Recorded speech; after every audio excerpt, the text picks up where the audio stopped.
Hi dears, welcome back to your channel. അപ്പോൾ ഇന്ന് നമ്മൾ ഒരു ഹെയർ ബൺ ആണ് ചെയ്യാൻ പോണത്. അപ്പോൾ അതിന് വേണ്ടിയിട്ട് നമ്മൾ സ്ക്രഞ്ചൊക്കെ ഉണ്ടാക്കാൻ ഉപയോഗിക്കുന്ന ഇലാസ്റ്റിക്കാണ് എടുത്തിട്ടുള്ളത്. അപ്പോൾ ഞാൻ ബ്ലാക്ക് കളർ ഇലാസ്റ്റിക്കാണ് എടുത്തിട്ടുള്ളത്. അപ്പോൾ അതിൽ നിന്ന് നമുക്ക് ഹെയർ ബണ്ണിന് എത്ര അളവിൽ ആവശ്യമുണ്ടോ ആ അളവിനേക്കാളും കുറച്ച് കൂട്ടിയിട്ട് കട്ട് ചെയ്തെടുക്കുക. ഇനി നമുക്ക് ബണ്ണ് തയ്യാറാക്കാൻ വേണ്ടിയിട്ടുള്ള ബീഡ്സാണ് വേണ്ടത്. അപ്പോൾ അതിന് വേണ്ടിയിട്ട് ഞാൻ എടുത്തിട്ടുള്ളത് ഈ ഒരു ഷേപ്പിലുള്ള ബീഡാണ്. എനിക്കിതിൻ്റെ പേരറിയില്ല. അപ്പോൾ ഈ ഒരു ഷേപ്പിലുള്ള ബീഡ് എടുത്തിട്ടുണ്ട്. അപ്പോൾ നിങ്ങൾക്ക് നിങ്ങളുടെ കയ്യിൽ ഏത് ബീഡാണ് ഉള്ളതെന്ന് വെച്ചിട്ടുണ്ടെങ്കിൽ അതിനനുസരിച്ച് എടുക്കാം. പിന്നെ ഞാൻ എടുത്തിട്ടുള്ളത് 2 വൈറ്റ് പേളാണ്. അപ്പോൾ നമ്മൾ ആദ്യം തന്നെ വൈറ്റ് ബീഡാണ് ഇട്ട് കൊടുക്കുന്നത്.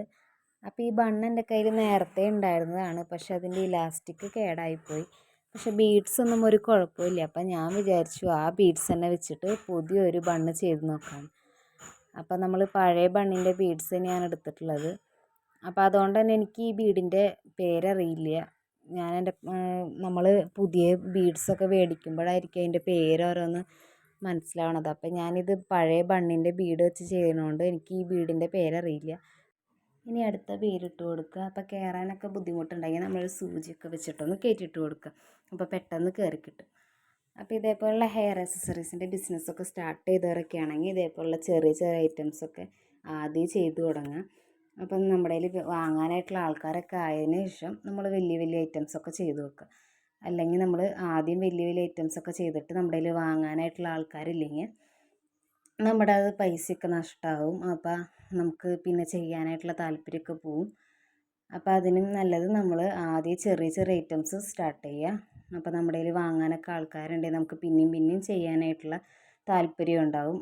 അപ്പോൾ ഇതേപോലുള്ള ഇലാസ്റ്റിക്കിനും ബീഡ്സിനൊക്കെ അധികം റേറ്റ് ഒന്നും ഇല്ല. നമുക്ക് ചെറിയ റേറ്റ് തന്നെ കൊടുത്തിട്ട് ഇതേപോലുള്ള ഇലാസ്റ്റിക്കും ബീഡ്സൊക്കെ വാങ്ങി നമുക്ക് ഇതൊക്കെ ട്രൈ ചെയ്ത് നോക്കാവുന്നതേ ഉള്ളൂ. നമ്മൾ അടുത്ത ബീഡും കൂടി കയറ്റിയിട്ട് കൊടുത്ത് കഴിഞ്ഞിട്ടുണ്ട്. ഇനി നമ്മൾ ഇലാസ്റ്റിക്കിൻ്റെ 2 അറ്റവും കൂടി ഒന്ന് കൂട്ടി കെട്ടി കൊടുത്തു കഴിഞ്ഞാൽ നമ്മുടെ ബണ്ണ് റെഡിയാവും.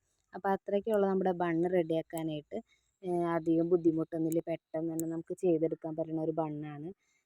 അപ്പോൾ എല്ലാവരും ചെയ്ത് നോക്കുക. അപ്പോൾ നമുക്ക് ഈ ബീഡ്സ് തന്നെ വേണമെന്നില്ല. നമ്മുടെ കയ്യിൽ ചിലപ്പോൾ മാലപ്പൊട്ടി ബീഡ്സ് അങ്ങനെ എന്തെങ്കിലുമൊക്കെ കയ്യിലുണ്ടെങ്കിൽ നമുക്ക് ഇതേപോലെ ഇലാസ്റ്റിക് വാങ്ങിയിട്ട് നമുക്ക് ചെയ്ത് നോക്കാവുന്നേ ഉള്ളൂ. അപ്പോൾ ഇലാസ്റ്റിക്കിനൊന്നും അധികം പൈസ ഇല്ല. അപ്പോൾ എല്ലാവർക്കും ചെയ്ത് നോക്കാൻ പറ്റുന്ന ഒരു ബണ്ണാണ്. അപ്പോൾ എല്ലാവരും ചെയ്ത് നോക്കുക. അപ്പോൾ നമ്മൾ ഇലാസ്റ്റിക് കൂട്ടി കെട്ടി കഴിഞ്ഞിട്ടുണ്ട്. ഇനി ബാക്കി വന്ന പോർഷൻ ഒന്ന് കട്ട് ചെയ്ത് കളയുക. അപ്പോൾ നമ്മുടെ ബണ്ണ് ഇവിടെ റെഡി ആയിട്ടുണ്ട്. അപ്പോൾ എല്ലാവരും ചെയ്ത് നോക്കുക. എന്നിട്ട് ഇഷ്ടപ്പെട്ടൊന്ന് ലൈക്ക് ചെയ്യുക, സബ്സ്ക്രൈബ് ചെയ്യുക, കമൻറ്റ് ചെയ്യുക. ഇതേപോലെയുള്ള വീഡിയോസൊക്കെ ഇഷ്ടമുള്ളവരുണ്ടെങ്കിൽ ഒന്ന് ഷെയർ ചെയ്ത് കൊടുക്കുക.